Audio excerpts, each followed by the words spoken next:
Hello and welcome. This is Lindsay of Lindsay Lou Rogers for the Momentum Talk Show. And today we have with us Denise O'Malley of You Define Wellness. You can introduce yourself. Say hello, Denise. Hi, how are you, Lindsay? Thanks for inviting me. We're so happy to have you here. So let's begin by just reviewing what Momentum stands for, and then we'll get to know Denise. So Momentum stands for Monumental Opportunity Manifesting Extraordinary New Times Upon Man and Womankind. So we have Denise here today with us to share a little bit about herself. So take it away, Denise.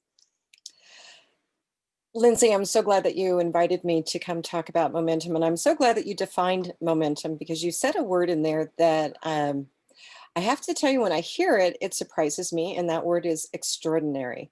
It's hard to define myself as extraordinary in many ways. Really? So would you like me to share my story? I would love that. Okay. So to understand where I am today and what we created at You Define Wellness, which is a pretty exciting thing, it's really helpful to understand how I got here.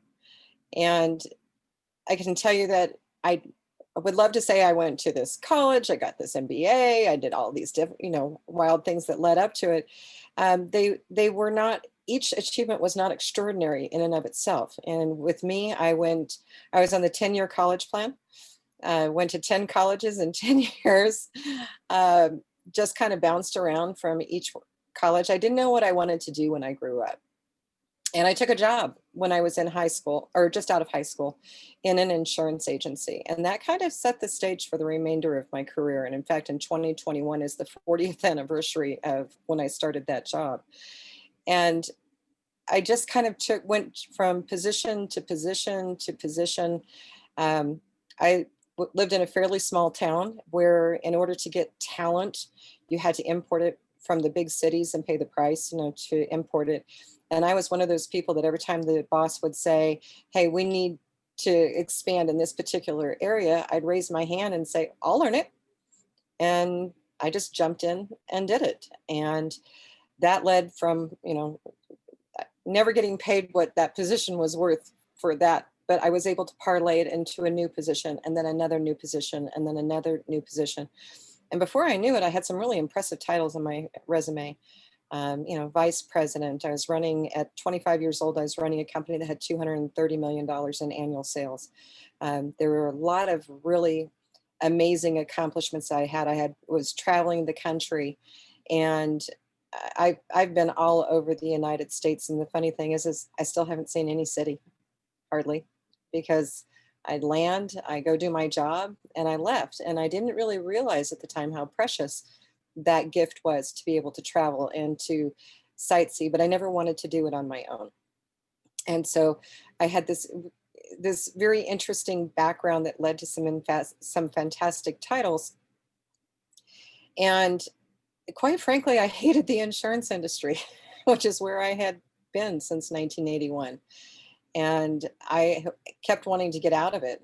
And it seemed like every time I applied for a new job, and the word insurance scared them off, and you're blacklisted because you had that. That was my own head trash that was going on. I recognize now that that wasn't true. But the thing was, I might as well stay there because I didn't know what I wanted to do. And part of my story is that I was very much a social drinker. I went to a lot of conventions that went hand in hand with conventions, the partying that went on. I was in the insurance industry. That went hand in hand at the time with being in the insurance industry.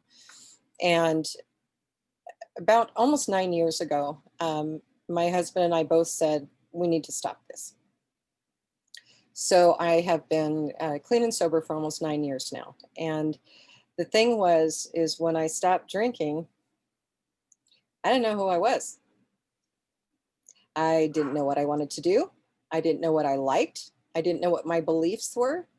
I was, as somebody who was a regular drinker, I was a very high functioning alcoholic. I had a 6-figure income. I had a great resume. I had great titles. I hadn't lost a thing in my life except my self-respect and all of my friends. I still had my marriage. I still had my house. I had my job. Everything was still functioning, but what I had lost was my self-respect. So anyways, I came out in 2012. I stopped drinking, and I kind of floundered around for a few years. And what I realized and what I knew for a fact was I hated what I was doing. Okay, I was good at it. I was well paid for it, but I hated it. And on December 1st, 2015, so we just celebrated the 5-year anniversary of this, I woke up at 3:30 in the morning and I knew that I needed to save my soul by quitting my job. I was self-employed. I had clients. They were scattered around in various states, and they knew that I'd been wanting to leave for a long time, but they kept giving me more projects. Well, I had bills to pay, so I kept taking those projects. But I knew that morning I couldn't do it again. I couldn't take another dime from them, knowing I felt like I was living a lie. So I wrote a letter to all of them, an email. I didn't send it at 3:30 in the morning. I'm not dumb. I let my husband read it at 7:30 in the morning. And he took one look at it. He knew how I'd been feeling. And he made a comment about something along the lines of, he knows now how the Acapulco cliff divers feel. You're going to just jump in and trust and hope that the water's there to support you and that it's not a shallow pool that you're diving into. And so I quit. And I got to tell you, I felt amazing release, coming into honesty about myself. And again, I still didn't know what I wanted to do or who I wanted to be. And at that point in time, when I quit drinking, it was 4 days before my 50th birthday. So here I am now, 3 years later. I still didn't know what I wanted to do. And for me, I go into meditation when, and I got to tell you, okay, when I say I go into meditation, that sounds more grand than it is. I owned the book Meditation for Dummies at the time. So, this was this was really bad and hitting rock bottom if I'm going to be turning to meditation, but I knew that I had to go into meditation. And I did. And I'm one of those that I hear words when I meditate, and I always have a pen and paper next to me because it's like I'm journaling, meditating at the same time. I never really know what it is that I'm writing down. And I heard the words very, very clearly. Oh, I'm just getting goosebumps as I'm talking about all this. Same here. So, but I heard the words very, very clearly. You know what you need to do. You have the skills and experience. You have the resources, go do it. So I'm an entrepreneur. I've owned my own businesses. I always come up with business ideas. I write them out kind of roughly and I stick them on a shelf. And I had created a business plan sometime before for payroll deduction massage therapy, which seems really highly specialized. And here's the reason why. The last, since 1997, I have specialized in the employee benefits marketplace. After being in property and casualty and life insurance and securities and investments, I had been in the employee benefits arena. And for 2 decades, I had literally listened to thousands of individuals at their employee benefit enrollment meetings, when I'm signing them up for their health insurance, tell me what they wanted in their benefits package and what was missing. And the other component of that is my husband is a massage therapist. And I have worked at the front desk where his office is, and he had a monthly membership program. And, I'm trying to get them signed up for it. And time again, I heard from his clients, I don't want it taken out of my checking account. If you could find a way to take it out of my check, my paycheck, then I do it in a heartbeat. And I was like, guess what? And at the time, my husband was working at a massage franchise, and he had been a stay-at-home father, and he was looking to, he hadn't really done full-time massage. So to get back in shape for doing massage, he took a job at a massage franchise. And I took a job at the front desk part-time during evenings and weekends, because I figured the next step in my career, because I didn't know what I wanted to do, that the next step in my career would be to run his practice. And I didn't know how to do it. So I thought, well, I'll take a $10 an hour job at the front desk. And one of the things that we were graded on was really pushing those monthly massage memberships. And this is what I kept hearing. Well, I knew how to put together payroll deduction programs. I had done that for 10 years working with optometrists on a vision plan that they had created. I knew how to create the programs. I knew how to price them. I knew how to build a claims administration platform, recruit the providers to it, and get it launched in the marketplace. So when his clients were saying to me, I wish it could come out of my paycheck, I had this aha moment, created a business plan for a way for people to pay for massage out of their paychecks. And I presented it to the franchise owner, and that he didn't want to have anything to do with it. And he would not introduce me to the corporate office, which was right down the street. And it's like, okay, I'm going to put it on the shelf. That's why it went on the shelf. So I'm in this meditation. I hear the words, go do it. I went and I dusted off that business plan. And then I did something that was really pivotal. I reached out to someone that could make it happen.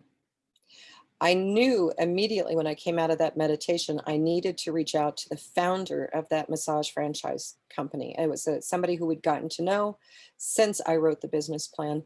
And I sent her an email and said, hey, I've got an idea of a business, and I'd really like to present it to you. I value your opinion. And if you like it, would you introduce me to the right people at the massage franchise, the corporate office, so I could sell it to them? That was my intent. I wanted to sell it to them, have a job with them, because no other company was doing that at the time. Great marketing advantage for them. Had come up with a business plan that showed solid 7-figure first year income if they were to launch it. And sent her this email, thinking, oh my gosh, I don't know if she's going to be willing to do it, even though her heart is so huge. And she agreed to meet with me. And we met. We met on December 18th. We're recording this on December 18th. We met 5 years ago today. Oh my gosh, that was just a epiphany. So we met on December 18th at a coffee place. She looked at the business plan. It didn't even take her 5 minutes before she looked at it and said, Denise, you got to do this. Oh my God, this is exactly what we've been needing. And then she said 6 words to me that have been pivotal and have guided me for the past 5 years. And that is, you're setting your sights too low. Okay, I had just presented her a business plan showing 7-figure income before the decimal point in the first year, and she's telling me I'm setting my sights too low? Are you kidding me? And then she said something else. I'll give you the introduction you're looking for, but you're not to sell it to them. You're to keep it for yourself. Oh, wow. This was mind-blowing to get this kind of feedback and advice from someone, and validation more than anything else. And it was on the way home. I was about a 20-minute drive on the way home. And in the 20-minute drive, I understood what you're setting your sights too low means. And that is that I needed to expand it to what anybody defined as well-being in their life, not limit it to massage therapy. The other thing that happened on the way home is I discovered something. I'd found my path. I'd found my it. And I didn't know what I wanted to do when I grew up for my entire adult life, even as a child. And, you're saying the word momentum. I had this momentum going on. It was pretty amazing. So with that, I decided January 1st was going to be a really good day to launch our company. I had a dormant company. It was still valid and legal. It was an LLC, so I had a dormant company. I renamed it, made the necessary legal changes that we needed, and we were able to launch on January 1st, 2016. And the interesting thing was, I didn't know anyone in the wellness industry. I had my husband, I had a Reiki practitioner in his office, I had a nutrition person in his office, and I had my chiropractor. And I knew no one else. So we launched January 1st, 2016. We floundered around for about a week or two. I went to a networking meeting that changed everything, and that was in January. And there were 40 women, half of whom were independent health and wellness professionals, half of whom who were not. I reached out to each person after the meeting, and it just kind of snowballed. And I am still to this day probably working 30th generation referrals from someone I met at that meeting who introduced me to someone else, who introduced me to someone else, who introduced me to someone else. And it kind of snowballed. And today we have hundreds of health and wellness professionals across the United States. And within 30 days, we're launching the most revolutionary employee benefit program. And I've created a lot of stuff in my life. And aside from my 3 children, this is my greatest creation. So when you say the word momentum, everything has been momentum. Everything has been just putting one step in front of the other. I launched a company with no providers, but we went off of faith. And when you say the word extraordinary in momentum, it kind of makes me uncomfortable because, quite frankly, from day one, I have felt like this is divinely guided. This was not Denise O'Malley's genius. This was an idea that so many people had had. Hundreds of health and wellness professionals that I've spoken to for the past 5 years have said, oh my gosh, this is exactly what I've always wanted to see. I thought about doing this and I even tried, but I got lost in the weeds. And I honestly believe that there are no new ideas in the universe, that they go bouncing around from person to person until it lands with the person who has the skill set to make it happen. Remember the pet rock from the 1970s? Okay, you're probably too young for that. Remember the pet rock? How many people had ever thought, oh my God, Yes, this I is such a remember them. simple thing? How many times have you something come out in the marketplace that you thought, I thought about that. I could be a millionaire. I thought about that too. Well, but you didn't do anything about it because you weren't the right person for it to land with. When it lands with you, the key is to listen. And quite frankly, I listened because I had no other options. I didn't have a job. It was the month of December. I'm the breadwinner of the family. I had nothing better to do than to listen to those little words in my head that came from somewhere. I don't know where they are. My higher self, God, spirit, I don't know. It's whatever your belief system is. But the thing is I had no other choice. I needed to listen to him. And I literally had nothing better to do. I had been applying for jobs for a couple of months thinking that was my solution. I'll just go get a job with someone. I'll have the benefits. And, I knew what kind of a salary I could garner. And I came in the running 3 times where I was the top candidate. And 3 times in a row between September and December, as they were writing me the offer letter, they got in the perfect resume for the job. Wow. Is that not the universe talking to you and saying, hello, Denise, you weren't 3 times in a row? Isn't that the universe saying, this isn't what you're supposed to do?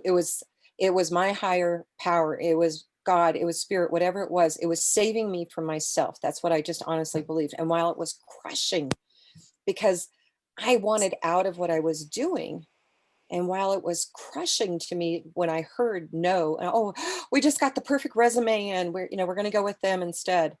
And I would cry because I didn't know what I was going to do. Hindsight being 2020, I can look back and say, it was divine. It was supposed to be that way. And you want to know something? I would have hated every one of those jobs. Hated it.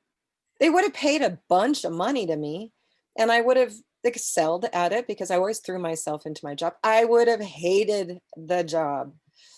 And it was just getting into a quiet space and listening and and then doing something. I had the confirmation, I had the skills and the experience and the resources and every tool needed to pull this off.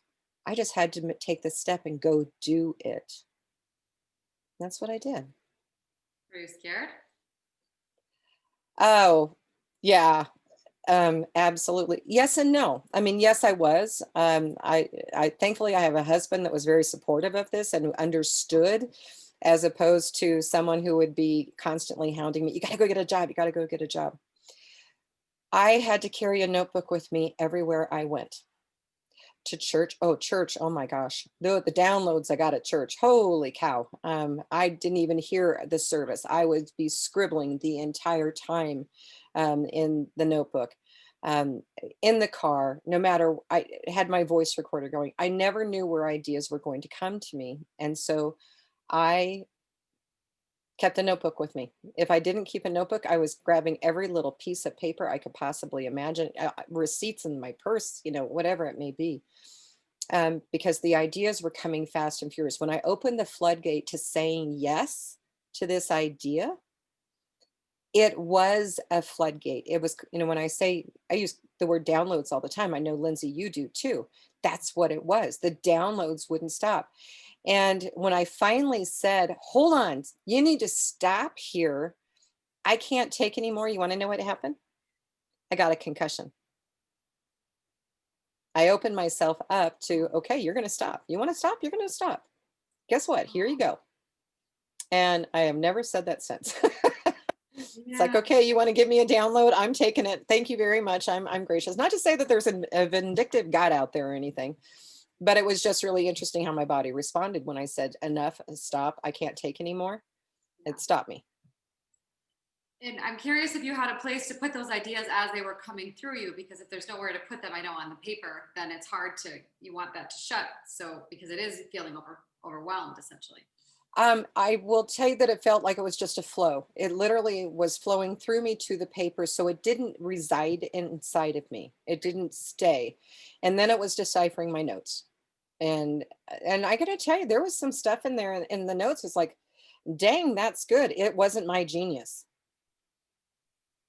I know it wasn't my genius. And I can tell you also that in my corporate USA days, before 5 years ago, before I got this download, I would have told you, if I had heard this story, somebody saying, "Hey, guess this was my story," I would have said they're wackadoodle. I did not have a belief in these downloads. I'd never had them. I'd never experienced them before in my life. I had felt many ways that I was just floundering, that everybody else seemed to have this spiritual center and I was faking it, either to kind of get along, and go with the flow, or I didn't understand it. I didn't get it. I didn't get the clue. And for me, it literally took getting to the bottom of the barrel where I had to sit there and shut up and listen because I had no other choice. Hopefully, most people don't have to do that. I did. Thankfully, the bottom of the barrel did not include anything with the drinking days and all the terrible things that can come from that. But it was with my career, and I'm so closely identified with my career, is to my identity, that, you know, when I stopped drinking, I didn't have an identity except my career, and I hated it. That's the big thing to go through. Maybe at that point later on, after you sent the email, you were spacious enough to receive at that point, because there was so much probably in the way of you receiving that information. Yep. There was nothing else left to block it. Yes. And so I could receive it. And to this day, I still feel divinely guided. I am fortunate. I get on phone calls with people. What we've created is completely different than anything else out there. Nobody's ever seen it. And almost every phone call I have where I'm introducing someone to what we've created at You Define Wellness, I hear that, oh my gosh, this is brilliant. This is genius. And I have to say to them, thank you, but I need you to understand this is not Denise's genius. There is zero ego here involved in it. And I've had a few people who've chastised me for that and said, no, you need to take credit for it. And I said, no, you don't understand. this is a gift from the universe, and a number of years later, so maybe 2, 3 years ago, about halfway through, I heard another voice in a meditation. And the voice said, Denise, this isn't yours. That this is not mine to keep. This is mine to give birth to and raise. And when it's time, it's to give back to the world. And that's a hard pill to swallow if you're an entrepreneur. You're like, wait a second, what are you talking about?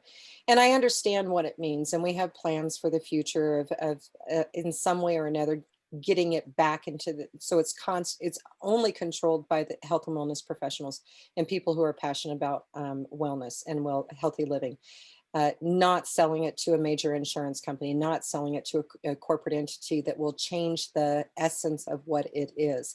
And that's what I understand this message to be, is that this is about maintaining the integrity between the person receiving the care and the person giving the care, and just helping facilitate it, but not standing in the way and setting the rules. And that's a huge thing. And that was in some ways a bitter pill to swallow. It's like, what do you mean it's not mine? Are you kidding me? But that was my ego getting in the way, and the ego had to get out of it. So this is not false modesty on my part. This is the essence of what You Define Wellness is all about. So beautiful. Wow. That was great. Beautiful story, and I think you really inspired a lot of people. And in many ways, any creatives out there, get your notebook and keep it with you all the time, especially at church. And recording, probably a very open vessel type of place to receive. I've also had that experience many times, just writing, thinking like, oh, okay, didn't plan on that. Here we go. Wow, absolutely. That was really beautiful. Thank you for sharing. And I really think it also inspires people to maybe let go of a little fear around letting go in order to open up, because there can be a fear in the spaciousness when there is that void, and being open to what may come in really can be vulnerable and a little scary. And it seems like it was actually really good for you. Go ahead. It was very good for me. The validation I got early on was huge. My pastor's wife in the receiving line has been a huge supporter of this. One day in December of 2015, we're in the receiving line. She said, so Denise, what's new with you? And I said, oh, you'll never guess what I'm doing. And I told her, and just a huge support. And I mentioned, I said, that's why if you're looking over, and because I was always sitting in the front row, I was an usher. And I said, if you're seeing me doing nothing but writing during, Dr. Rogers' talks, it's not that I'm not paying attention to him. He's opened the floodgates and things are coming through and I'm taking notes. So she was a huge supporter. But it was validation from the very beginning with everyone I spoke to. Now, I'm going to tell you that I don't think my parents understand what I do. They have never understood. They keep, for a long time, they were like, are you going to get a job? No, I'm self-employed. Not really understanding it, because self-employment was not something that I was raised in. So it's a different thought process. And so there are people in my family who probably do not understand what I'm doing and why I'm doing it. But I can tell you that the people who do get it, and they are so grateful and they're so happy that this mechanism is there to help support them. And they're why I get referrals every single day, because people are telling others about it, saying, you need to go hear what they're doing over there. You need to go to this website and take a look at it. And the momentum that has been built in the last 3 months since things started opening up after COVID. I mean, we're still in the middle of COVID, but things kind of started opening up in September here of 2020. Oh man, the flow has been huge. Where are you located? We didn't mention that, actually. I am located in Denver, Colorado. Okay, great. That's good to hear. You can continue on that if you like. Oops, you just cut out. I didn't hear. Up, so yeah, I didn't hear what you said. Unfortunately, there was a little cutout there. I was just saying that I didn't know if people knew where you were located because we didn't mention Oh, that at the beginning. So well, good to know. it doesn't matter where we're located, actually, because everything is online. We have providers from coast to coast and from border to border. And so it doesn't matter where anybody is located. We are not an insurance product, so we don't have to have those Department of Regulation procedures in place. It's not an insurance product, nor is it a replacement for it, even though I came from the insurance industry. So it doesn't matter. I mean, I was talking to someone just yesterday who wants to introduce me to someone who could be very key in our sales team. And he's based not here in Colorado. And he was like, "Are you going to be okay with that?" Doesn't matter to me. It just doesn't matter where people are located. And so we have team members across It the creates a United lot of States. freedom and expansion and Yes. Yes. Yes. And, we have hands-on services. So we have some providers to do things like massage and acupuncture. It's definitely hands-on. But most of them, and, one of the lessons of 2020 has been, how do we work virtually? And I even have some hands-on providers who have learned how to work virtually when they're a massage therapist. They can't obviously put their hands on them, but there's education and teaching that they can give and support that way, so that if there is any other shutdown that we have, that they can continue being in business. The doors aren't just closed. So, you know, what we've gone through in 2020 has been a blessing in many ways to our company, Udefine Wellness, because it allowed us to stop, twist, and refine some things that we're doing, come back out much, much stronger. But it's also changed the way people are looking at healthy living and realizing that this isn't fluff. That, okay, we need to have strong immune systems. We need to be doing the things to take care of ourselves. That all these things factor into the degree of severity if you happen to get a positive diagnosis. And so it's not an afterthought for companies. It's very much, it's not just your immune system. Okay, this year alone, and I know this is, I'm timing this in terms of, the era that we're in, and this is a timeless recording that we're doing. But the fact of the matter is we have learned the emotional well-being that has been hit, and the stress, the divorce rate. There are some communities where all they have are 3 and 4 bedroom apartments available for rent because there have been so many divorces or separations. The 1 bedroom units are gone. It's just amazing some of the impact that has taken place. And these are all the 8 dimensions of wellness that are going on out there that corporations are beginning to learn. You can't just focus on fitness and eating healthy. Yeah, they're really, really important. There's a whole lot more to it, and they're all interconnected. And so those are the messages that we're trying to get out there. And what's really funny about it is I'm not a wellness aficionado in terms of I don't go running marathons. I've got birthday cake upstairs that I admit that I'm eating off of my daughter's 18th birthday yesterday. So but the whole thing is striving to be living a happy, healthy, and thriving life. And that's the lesson that I have learned since I came out of my adulthood and started going down this path in 2015, as I realized that I'm passionate about things.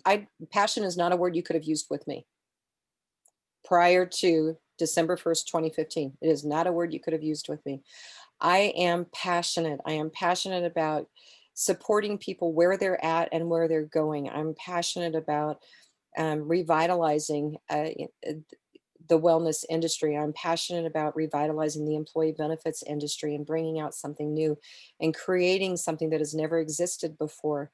Excites me. And 5 years later, I'm still as excited about it as I was 5 years ago today. So it's, the end message I think that I want to convey here is shut up and listen.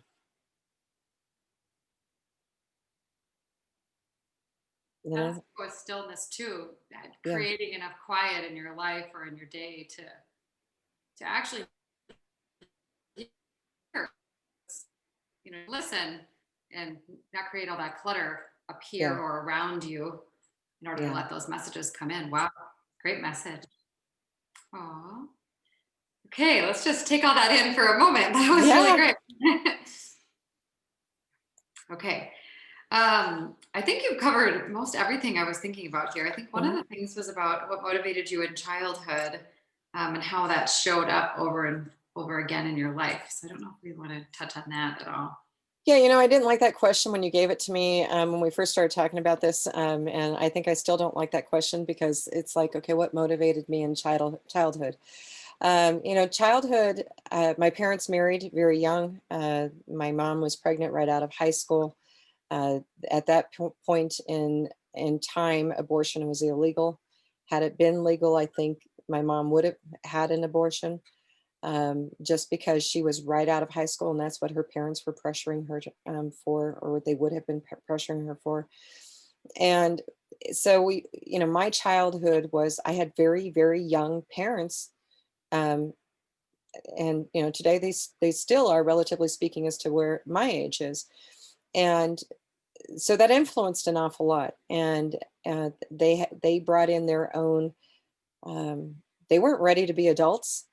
My dad was supposed to be starting college, and okay, his girlfriend's pregnant. Guess what? We got to quit. We got to get a job, and I got to support this family and this growing family. And he never did go back to college full time. And so there was a lot of tension in the house growing up. And um, my memories of childhood are being the one to try to make everybody happy, and also towing the line. You had to be the good little girl, always. And succeeding wherever it was defined as success in our family, which in our family, it was organizations that we belonged to: Girl Scouts, the Rainbow Girls, which is a Masonic organization. And, being the leader of all of those, because my mom was the leader of she was a full-time volunteer. She was the PTA president. She was involved in the state PTA. She was appointed to commissions by the governor because she got involved in school attendance and review. My parents accomplished a lot and gave a lot back to the community, and that the community benefited from my parents throwing themselves into the volunteerism. But that also seemed to roll over to us, that we had to excel in whatever organizations that we were supposed to be belong to. And so it was a high achievement and always meeting somebody else's expectations. And if you didn't meet their expectations, then you failed at it. And so there was a lot of that was going on. So it was really interesting. Um, I became rebellious in my late teens. We moved to a new town when I was a sophomore in high school. I suddenly felt free. My mom was known by everyone in our old community and was very active in the uh, juvenile court system as a volunteer, to the point where I remember her saying to me, "Don't ever get in trouble." And so they were pulled in front of my friends, the judge and the DA and things like that. Well, we moved to a new town, nobody knew us. And I kind of let loose and became the good party girl. I still would do all the things that I was supposed to be doing. But the friends knew that I never got caught doing anything. Let's put it that way.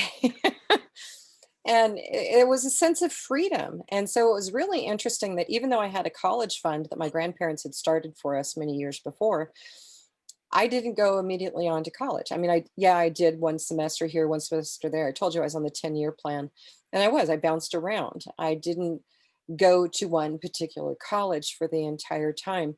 I wanted to excel and exceed. And I found that when I went into the corporate world, I kept excelling and exceeding. So I didn't have the traditional experiences that a lot of my friends were having as well. Um, but all of that shaped me, is to stepping up and saying, yeah, I can do that. Why? Because I'd always done it. I'd never really been told, you can't do this. Okay. I don't remember ever being told, you can't do this, but you had to be a good little girl. Interesting dichotomy. So that's how it Yes, it was shaped a me to, consequence. yeah, that's how it shaped me into where I am today. It's just, you know, my daughter turned 18 yesterday, and today she's going for her tattoo. And I wouldn't be at all surprised if my daughter elopes in 2 weeks. She's got a vacation with her boyfriend planned, and I really wouldn't be surprised. And I was telling somebody about this morning, and she does, that's fine. And I said, the difference was, she's very much like me in that she's going to do nothing's going to stop her. She's going to go do what she wants. And I definitely instilled that into her.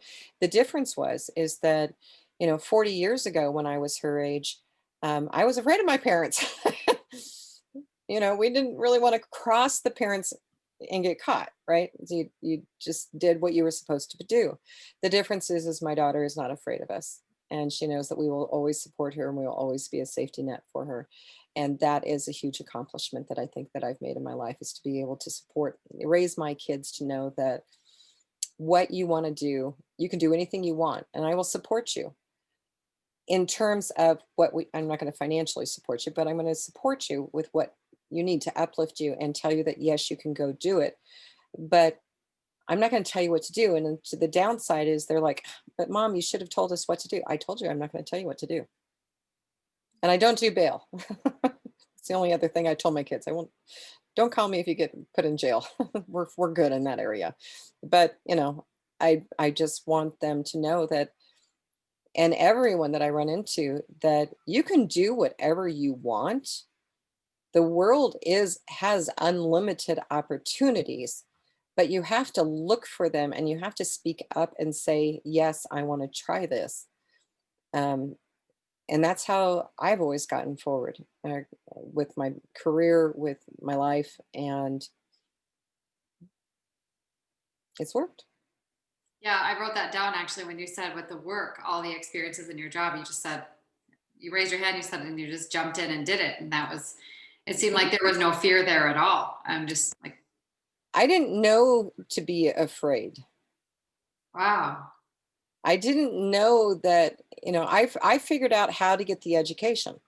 I didn't know how to do it. There were, you know, there were positions that I had a very young age gotten thrown into that were approving multi-million-dollar investment deals. They were called limited partnerships at the time.